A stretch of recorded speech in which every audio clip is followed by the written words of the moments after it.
Student, ये आज का आप लोगों का क्वेश्चन है कि if 2 to the power 3x minus 1 plus 10 divided by 7 equal 6 then x equal what. x का वैल्यू स्टूडेंट हमें यहाँ पे कैलकुलेट कर रहा है। स्टूडेंट ये भी मल्टीपल चॉइस क्वेश्चन है, जैसे कि ये क्वेश्चन प्रीवियस ईयर जो एग्ज़ाम है, मतलब कि पिछले सालों में, ये 2017 का ये आपका क्वेश्चन है।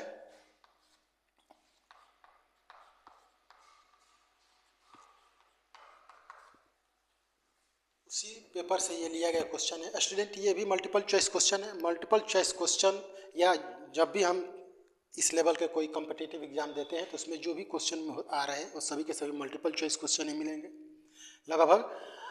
अब मल्टीपल चॉइस क्वेश्चन के साथ ये होता है कि हमें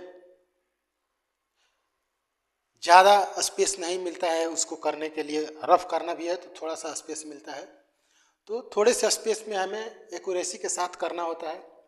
ज़्यादातर हम चाहें तो इस तरह के क्वेश्चन को हम मेंटली कैलकुलेट कर सकते हैं, या अगर रफ करना भी है तो हम किस तरह से करेंगे, इसी चीज़ को हम स्टूडेंट यहाँ पे सीखेंगे। जैसे कि मान लीजिए कि ये जो क्वेश्चन है, इसमें मेन जो इस क्वेश्चन का बेस है वो जो एक्सपोनेंट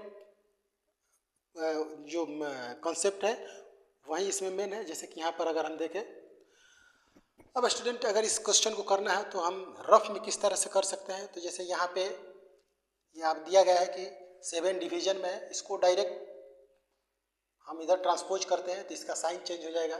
यहाँ पर अगर डिवीजन में है तो इधर आएगा तो मल्टीप्लिकेशन में हो जाएगा, मतलब कि ये स्टूडेंट 42 हो जाएगा। अब इधर स्टूडेंट आपका बच गया 2 to the power 3x minus 1 plus 10। अब इधर अगर 10 को ट्रांसपोज करते हैं हम तो स्टूडेंट ये प्लस में है तो ये माइनस में हो जाएगा। तो अगर 42 माइनस 10 करते हैं तो 32 हो जाएगा। अब स्टूडेंट यहाँ पे जो है 2 to the power 3x minus 1 बच गया है। स्टूडेंट 32 को हम लिख सकते हैं 2 to the power 5 के टर्म में। 2 और 2 दोनों कैंसिल हो जाएंगे चूँकि बेस सेम है। अब यहाँ पे स्टूडेंट 1 जो है इधर ट्रांसपोज करेंगे तो प्लस में हो जाएगा, मतलब कि 3x इक्वल 6। 3 से 6 जो है टर्मिनेट होगा 2 टाइम में। इस तरह से आपका x का जो वैल्यू होगा ये 2 हो जाएगा।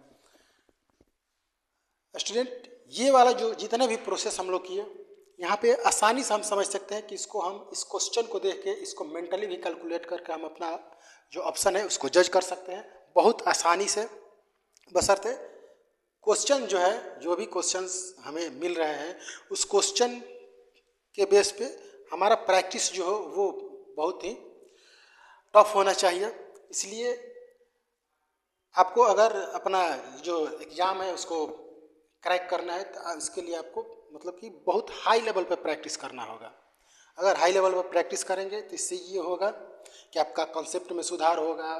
जो आपका एक तरह से किसी क्वेश्चन को करने का जो अलग अलग तरीका है वो आप अपना डेवलप कर सकेंगे।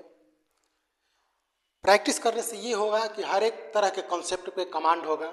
इस तरह से जब कमांड आपका होगा उसके बाद ही आप चाहेंगे तो किसी क्वेश्चन को ज़्यादातर उसके क्वेश्चन के पार्ट को आप मेंटली कैलकुलेट करके थोड़ा बहुत जो पार्ट है उसको पेपर पर करके आसानी से अपना जो क्वेश्चन है उसको एक्यूरेसी के साथ उसका आंसर फाइंड कर सकते हैं।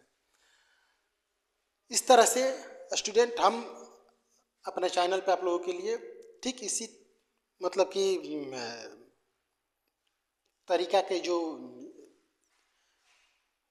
क्वेश्चन को किस तरह से हमें करना है, आसानी से किस तरह से करना है, किस तरह से इसको मेंटली कैलकुलेट करके कम समय में अपना जो क्वेश्चन का आंसर है उसको सही सही मतलब कि ऑप्शन में चूज करना है, सही ऑप्शन को चूज करना है। ये सब चीज़ें हम आप लोगों को सिखाने के लिए यहाँ पे ये वीडियो लेकर आ रहे हैं। आप हमारे साथ जुड़ के लाभान्वित हो सकते हैं। धन्यवाद।